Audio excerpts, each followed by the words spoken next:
Hello, my name's Alexander White, and today I want to talk about recording drums with one microphone. Now, before we start, it's probably worth talking about why you'd even want to record drums with one microphone. There are a few reasons that do come up sometimes. The first and most obvious one is technological limitations. You only have one channel available to record drums. This could be for a whole host of reasons. Maybe you do only have an interface with one channel and you'd really like to capture some drums. Maybe you're making a demo and you don't want the drums to sound just awful. You would like to get some kind of decent sound out of them. The other thing is you might have an interface with a number of inputs, but you're recording a rehearsal, a band rehearsal, and maybe it's quite a big band. Maybe you're in a ska band and you've got horns as well as drums and bass and guitars and all sorts, and you've got an 8-channel interface, but you're running out of inputs really fast. So that can be another place where having some workflow tips, having some ideas and strategies for how to record drums with one microphone can really come in handy.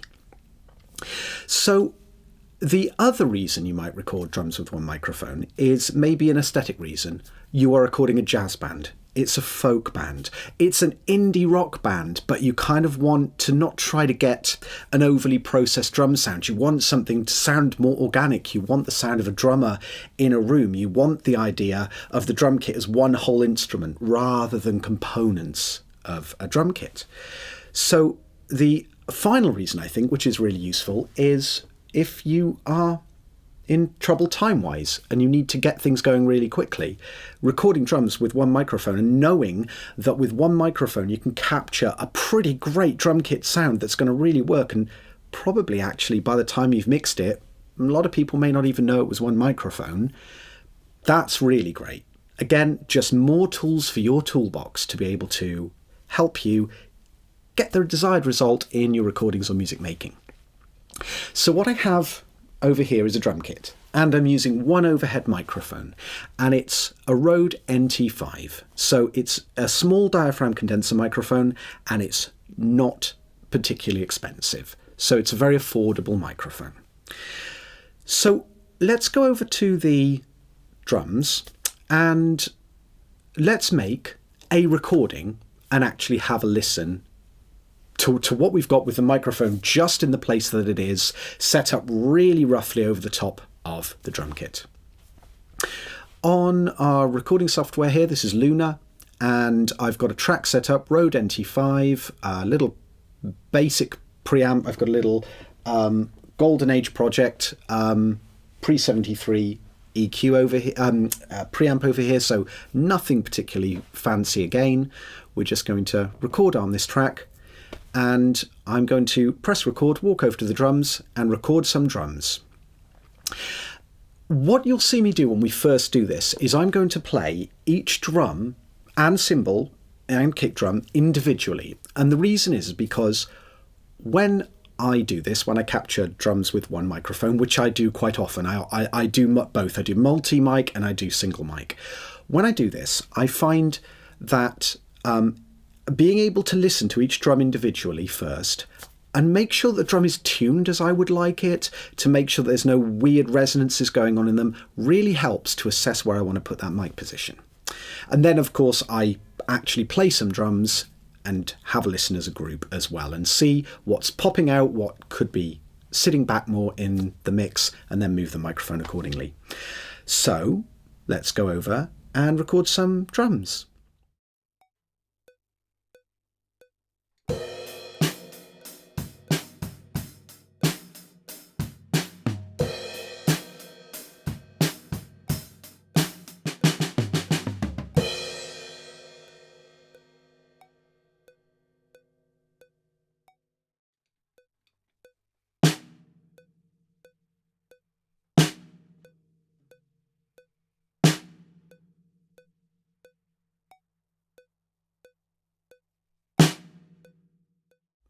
Okay, we've got some drums recorded with our first pass, really basic. The microphone is just over the drum kit in a really first position that I put it in. We're going to talk about the mic positions in a little bit. But first of all, let's just have a listen to the raw drums that we just captured. So let me just set it up so I can listen as well. And let's just have a little listen and see what we could improve about this one mic over the drums.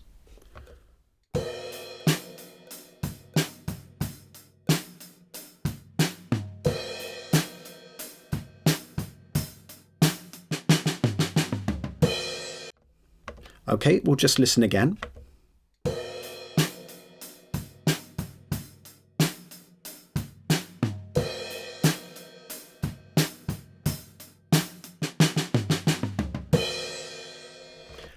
So straight away, for one microphone just positioned right over the drum kit, of course it's a mono sound, it's very in the middle, it's picking up the drum kit as a whole, so you don't have that close mic sound, which of course you're going to miss out on when doing just a mono mic recording over the top of a drum kit.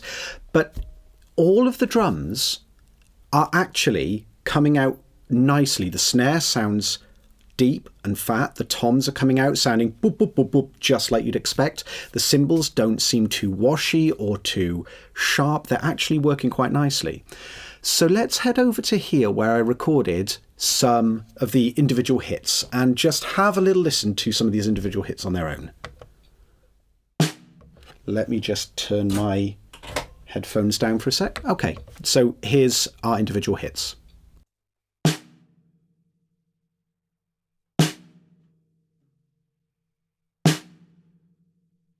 Okay, so that is one microphone just positioned, it's basically like two stick heights above the drum kit, slightly to the middle. So over the snare, slightly to the middle. We'll talk about that more in a second.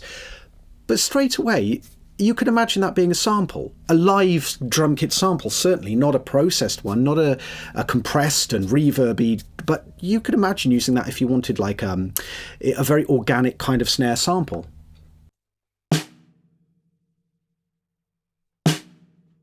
It's completely free of any aberrant sound.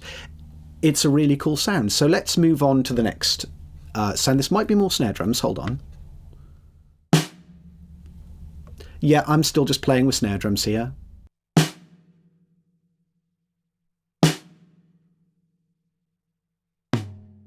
Ah, right, and then I move on to toms. So we can see that the snare drums are working. And from that tom that we just heard, that already sounded pretty good. This is the rack tom coming up. So let's have a listen. Ah, so we've got rack tom, then floor tom. So this is the rack tom. Yep, there's a minor bit of ring in that rack tom. That doesn't matter. That will settle down in the mix. No problem at all. Let's go and check that floor tom.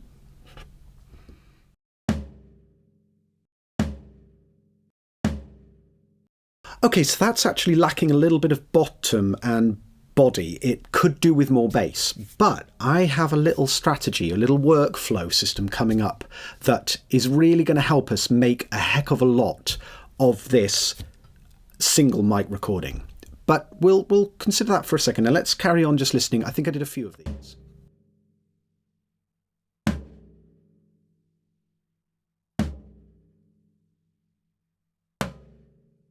And I miss-hit on the last one. So yeah, the floor tom is probably the weakest thing that we've heard so far. It could do with some help from us. So let's carry on. Okay, straight away the hi-hats are good. What I dislike about hi-hats sometimes that you can get is you can have a little bit of the sound of the stick hitting the hi-hats rather than the actual sound of the hi-hats, which is just annoying. I don't like that personally. I like to hear the hi-hats, not the stick on the hi-hats. So let's have a bit of a listen again.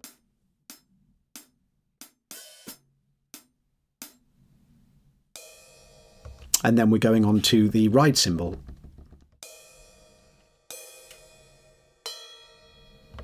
Ride cymbal and the bell. The bell is one of those instruments which you do sometimes get a close mic onto, just to really capture the low end sound of the bell. Again, this is something that we can cheat if we needed to.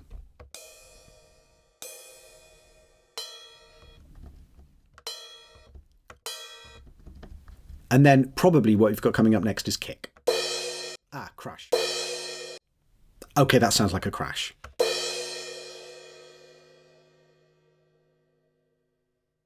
Again, very clean, very nice decay. No issues with that really at all.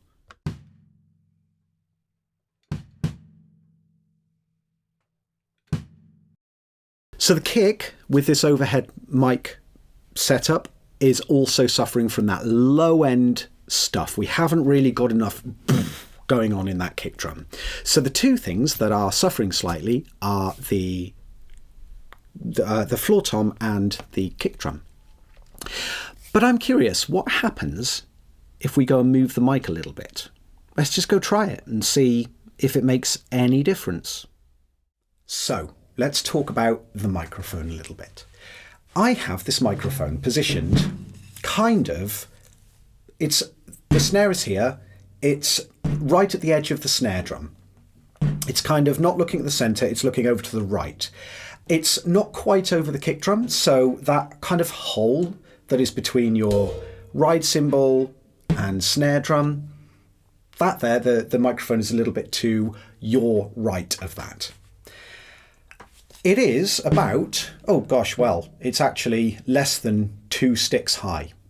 So you can see how low this microphone is compared to where you often see overheads being positioned.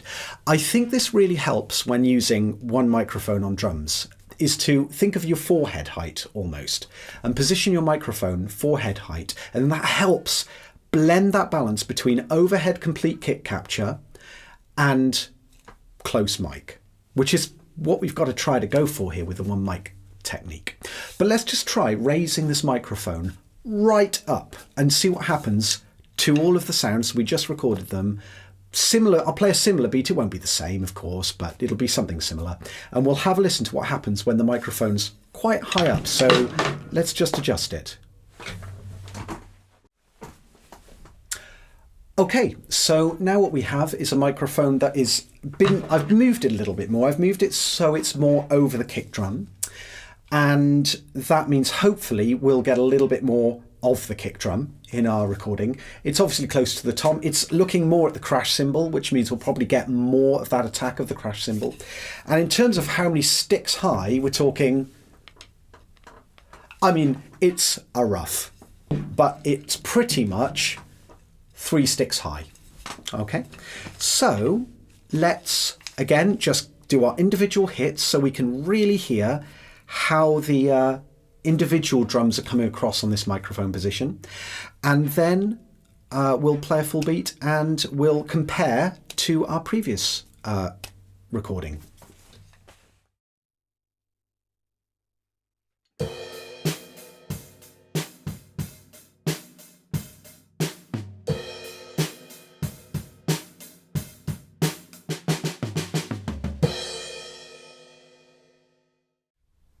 Alrighty, so let's have a little listen to that and see how that sounds. So this is, let's actually just first of all edit this up a little bit.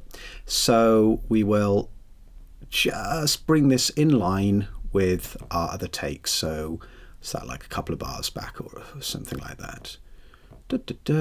Cool, one more. There we go. Of course, what I'm playing on the drums is a little bit different, so there's only so much that we can compare. Of course, a different performance will mean all sorts of different high-end, low-end relationships, all the rest of it. But let's just have a quick listen to this and see what this sounds like.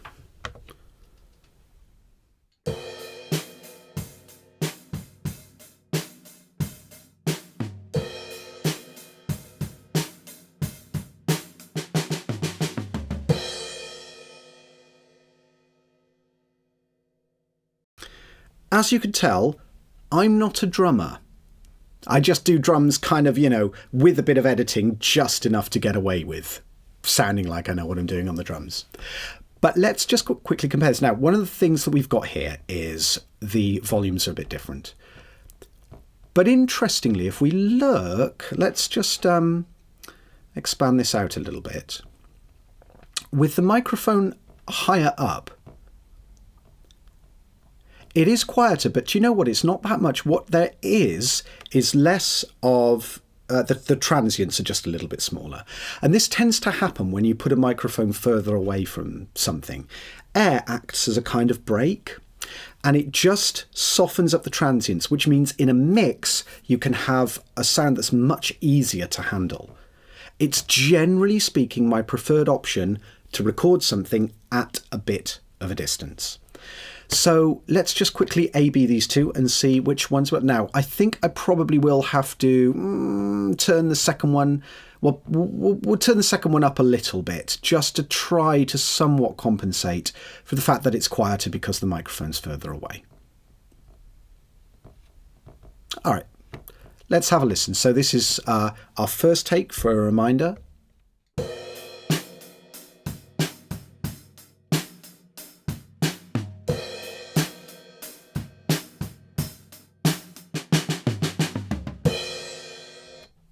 All right, and this is our second one.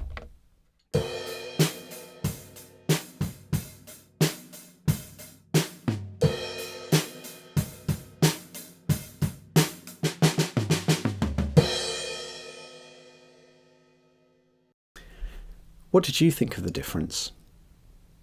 Personally, I prefer the mic being further away for the whole kick capture. I like the way that there is more body in there. There is definitely more room. You can clearly hear it. There is more woof, woof, woof going on, but that's not a problem because in the mix, that just helps with blending. It can sound a little scary in solo, but it sounds awesome when you put it with other instruments. Now let's go and have a listen to our individual hits that we recorded. So here we go.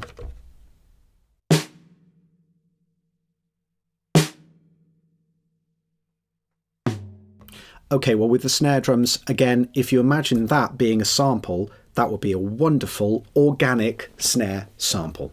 So let's listen to the toms.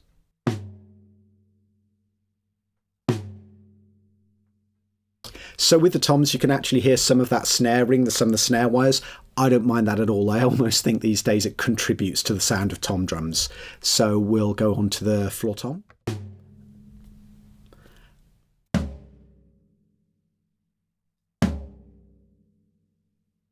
So, you know, I still think we're lacking a little bit of that low end on the floor tom, but that's okay because, as I said, we've got some plans coming up for ways to make this drum kit sound awesome. So let's continue and have a listen to some other parts of the drum kit.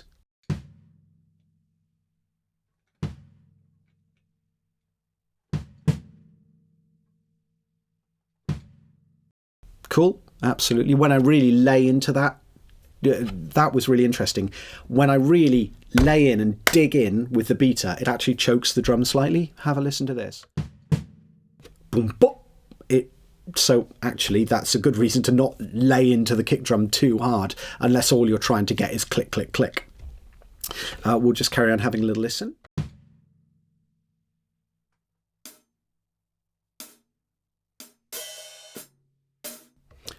Of course, cymbals are fine because at this point we've just got overheads. So of course the cymbal's going to start to sound fine because we're at the normal kind of height that you'd expect. Yeah, absolutely great.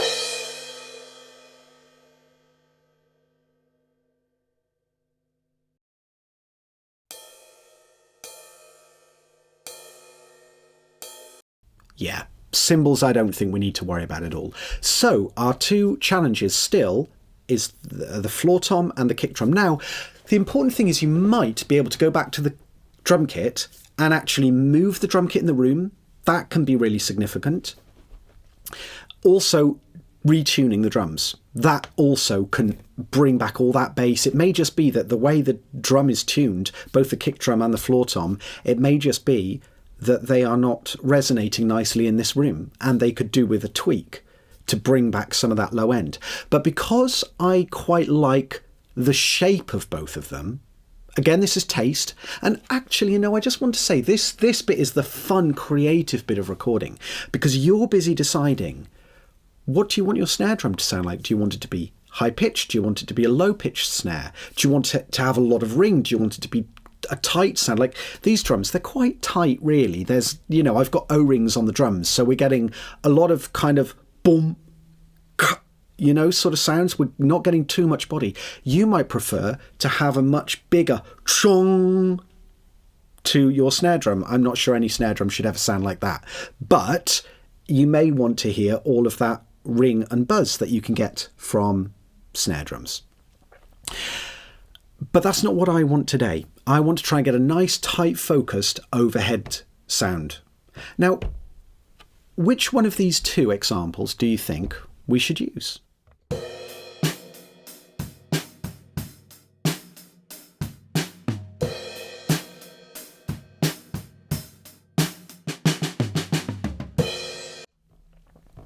Version 2.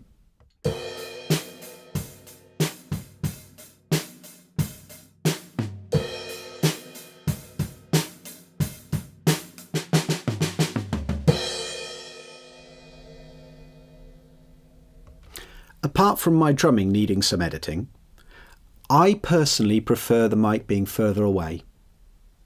Now, it's important to say that my room it's a professionally treated room. It's got all sorts of sound treatment on the walls, which help control the frequencies in here. I haven't got anything like flutter echo going on in here particularly. I'm sure somebody could probably come in and measure it and find a little spot of it, but it's not anything that you really notice. It's quite a tight, dry sounding room. So it isn't a big space. It's not something which is going to add depth and length to the drums. So what I would like to do, because of that, is add some reverb to these drums, but I want the reverb on the way in. I want to commit some space to these drums.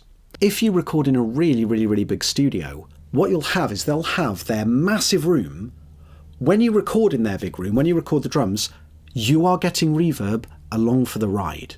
Now, it's a wonderful and beautiful sounding reverb, but everything that happens after those microphones on those drums includes the tail of that reverb in that room, which is why often drums just sound so fantastic. So what I'd like to do is give my dry booth recordings a little sense of that. So I'm just going to work on this drum sound here, and we're going to add a little bit of reverb, and then we're going to just record another pass, and then we're going to get to what we do next.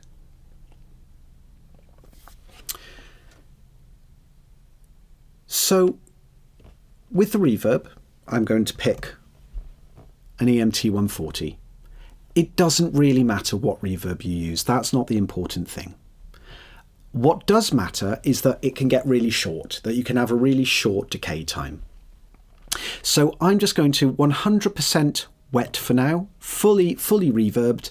I just want to listen to these 3 different reverb options that I've got in here and pick the one that I like.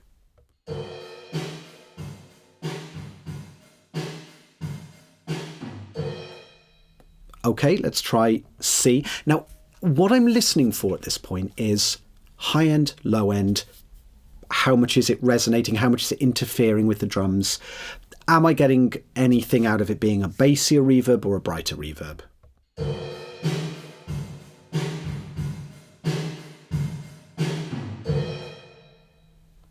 Now we'll check A.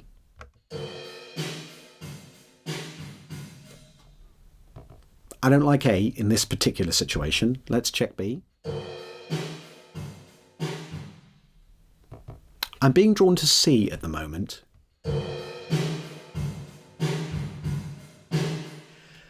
The reason I like this is because of the bass. We've already talked about the fact that there is some bass issues on the kick drum and on the floor tom.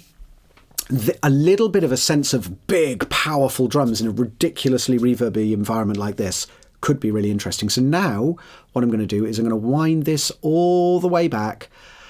And what I'm really listening for is the reverb not to be very present on the whole thing, but just in the gaps. That's sort of where I want to hear it. So let's try and find that spot. So we'll start, as you can see, we're very close to the dry here. Let's just try that.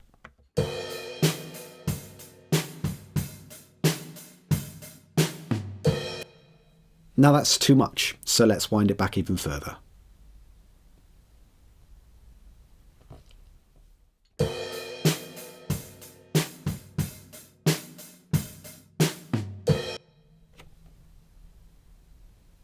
I'm just going to turn it completely off.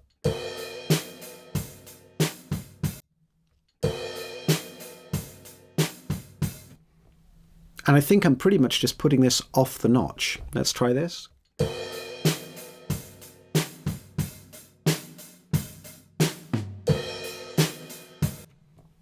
Without it.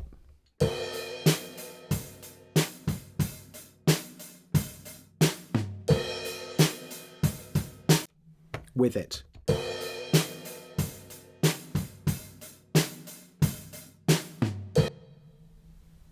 Hear that little whoom? That's exactly what I'm looking for. I want that tiny little bit of body way, way off in the background. And I want this to affect my compressors later on. I want this to go through all of any tape processors that I put on, any distortions. I want the reverb to impact those processes exactly like you'd get if you recorded this in a big room at a big studio, because they would have a natural kind of reverb sound in there. And that helps keep your sound from sounding brittle. There is a thing when you record sound completely dry, for some reason it throws off your brain. It confuses our whole auditory system, and things just can sound really quite ugly quite fast, very brittle, very nasty, very just really quite unpleasant to listen to. Especially on something so transient filled as drums. So having this baked in to our sound is something I personally really want. So let's change over to take number 3. Hit record. Move this over to our record effects.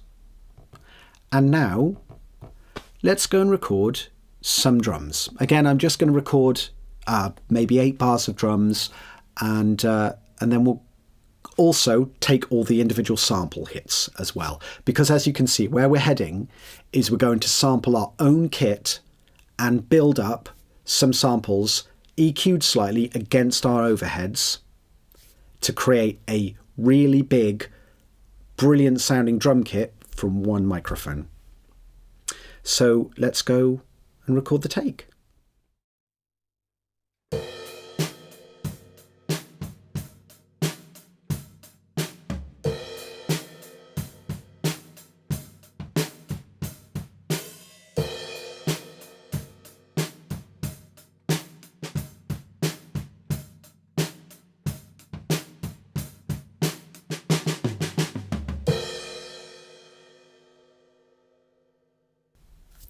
There we go.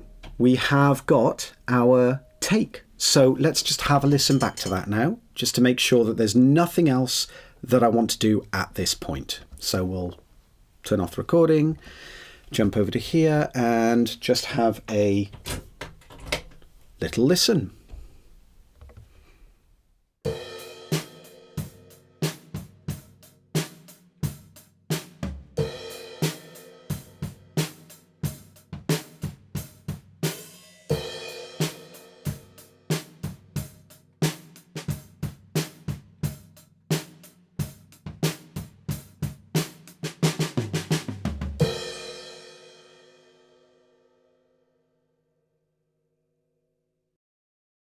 All right, so I actually think I've got too much reverb on there still. So let's go over here, go here, make sure there's literally nothing more I can do with this. I can take that a tiny little bit up. I'm just going to, oh my gosh, like tweak it up the most minor amount. I want the smallest amount of reverb I can possibly have, really. It's got to be just a tiny, tiny coating. Let's go and record another pass.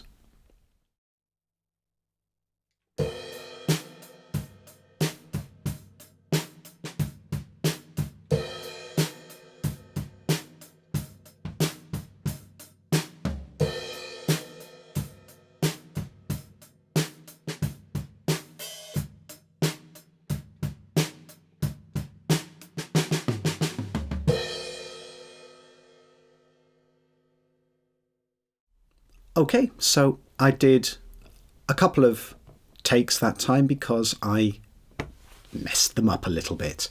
So let's just have a listen back to that and see if I've got it to where I would like it to be.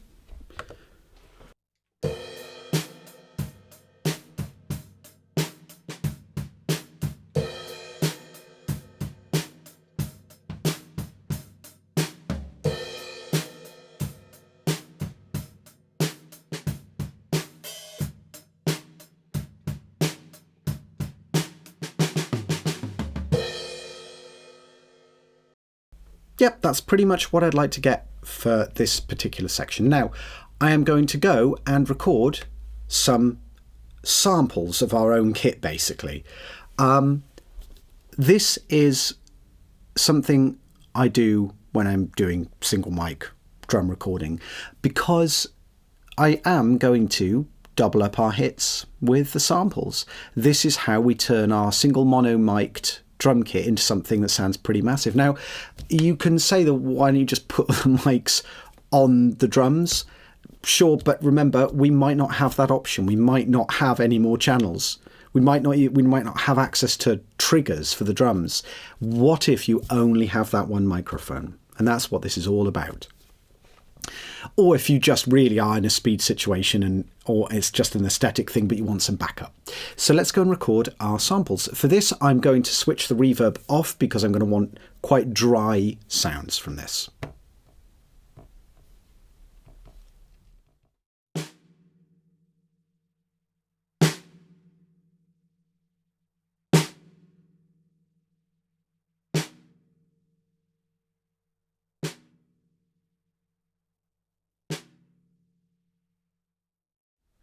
Okay, let's go and work on processing that mono single mic drum kit into something that sounds quite a lot bigger than just one microphone over a drum kit.